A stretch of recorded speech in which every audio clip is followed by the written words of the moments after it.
কোন দালাল মারফত তারা কোনো কিছু আমার সামনে চলে না। যদি বাবা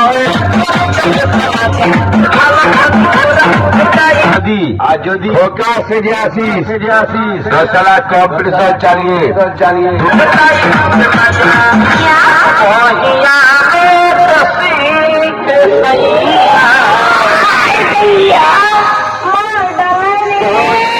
দিয়েছি চিরব আর সালা ছিটিয়ে মারব।